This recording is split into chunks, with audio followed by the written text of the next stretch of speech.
Hello, Seth the Joiner here. Today I'm going to be explaining how to rebuild classic Porsche 1968 911 tail lamps.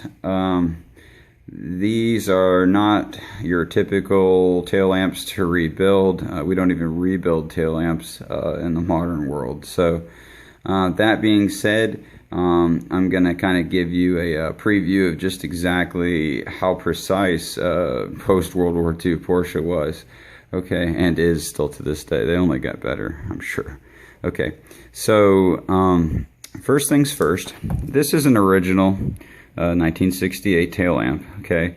And some of the things that you'll notice about it. All right, first is we've got some serial numbers, and we've got made in Germany, all right, and some Bosch designations. Okay, that's how you know it's an original. Okay, we have a reproduction lamp lens. Now, getting an original one of those that's just out of the question. They don't exist anymore. So some of the parts we can actually get that are specifically Porsche, you know, that are original, but a lot of this stuff has to be a reproduction. So now also too, the companies that reproduce these components for Porsche, they pretty much have pretty stringent requirements that they have to meet, that Porsche has to accept. So that being said, whenever you're mass producing any component, any part, no matter how precise, possibly the precision might make it harder to make an exact perfect fitment, but you're going to get an amazing fitment if you're willing to spend the time to do a little bit of work. All right, so first things first, this tail lamp, you'll notice it's got a couple components, okay? So we've got two screws that run through each side. We've got a chrome bezel that runs all the way around the outside, and then we've got this lens. All right, now this chrome bezel is integrated into this lamp body. It's all aluminum, okay? All right, so in effect, what we're trying to do is we're going to be removing the lens, and then we're going to be polishing up our chrome bezel and possibly messing with our reflectors inside. Okay, so the process that you're going to do to go about this is obviously whenever you go to pull it off the car, you've got some screws you got to pull out. Once that's done, the first thing that you're going to need to do is there are rivets, okay, and they're rivet sleeves, and you need to drill those out, okay, and that's what's going to allow you to release the lens from the body. All right. Another thing that's going to be relatively necessary is to heat gun this entire lens quite a bit to try and get it hot. You know, it's an old car. It's amazing that in 1968 that would maintain the color and that type of integrity. That's an amazing feat for an automotive manufacturer.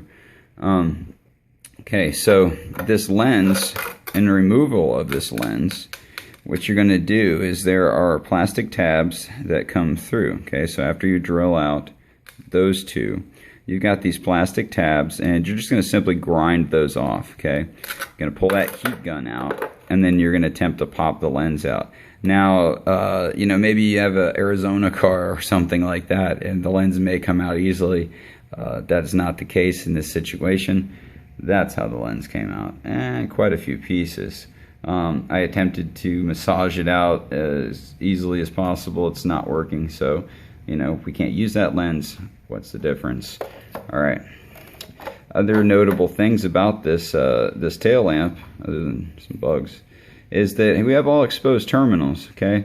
And this kind of gets into a safety situation.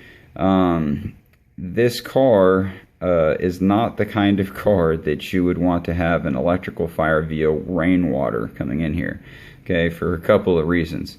So that being said, this gasket that we are installing is so super critical, okay? Now, this gasket is extremely precise in the way that it goes on. It actually has a 2mm lip slightly up under on the inside of the frame, okay? And as you can see here with my original Porsche gasket from Germany that you can actually see the lip. They package everything quite well. From the packaging to the product quality. Okay. Now, if you look at this gasket very closely, can you see how precise this thing is made? I mean, this is my thumbnail, and you can just see that there's a lip right there. Okay, that lip has to go up in there.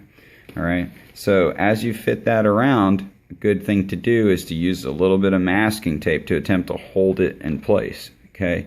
The reason that you're going to hold it in place is because you're going to use that hot glue gun over there, and you're going to dab it in small spots all the way around it to make sure that you've got the gasket solidly mounted to the lens itself. Okay. Now, once it's installed, it's irrelevant. Okay, the seal will do the job. Okay. So let's take a look at my other old one. All right, this was the right side. Okay, it's the new lens. Okay, now the body, I simply got away with some steel wool and some mother's polish. Came out beautiful. A lot of times that's probably not going to be the case. These tail lamp assemblies, more than likely as a shadow cast or something, it just didn't get the amount of UV damage that the chrome on the upper part of the car got. So I still have a tiny amount of pitting, but for maintenance reasons, I'm going to avoid high polishing this to pure aluminum because it's, other than an extremely time-consuming process, it's kind of a headache for the owner to have to sit out there with some mother's polish and polish on this thing. So, and if anyone wants to know, if you have a lot of this, what this is aluminum with an anodized clear coating. Yes, they were doing that back then. Okay, and if you want to remove it, let's say that you've got pitting so bad that you just can't handle the way that it looks, you can start out with 80 grit, 180. You're going to go up to 320, 600, 800, 1,000. Get into your wet sanding, 1,000, 15, 2,000, and some mother's polish and, some OCD behavior, and you can bring back that shine and luster. But you're going to need to apply some sort of a sealant wax, okay, something that keeps smudges and fingerprints and whatnot off of it. Okay, as you can see inside the main body of my lamp assembly here, that that my reflector has got some damage, some like rust and things of that nature. So I'm going to actually have to paint in there with a super high reflective mirror silver, and it'll work just fine for what we're doing.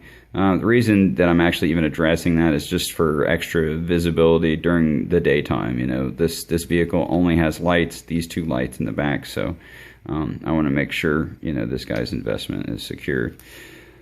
Okay, now some other things that need to be taken into consideration.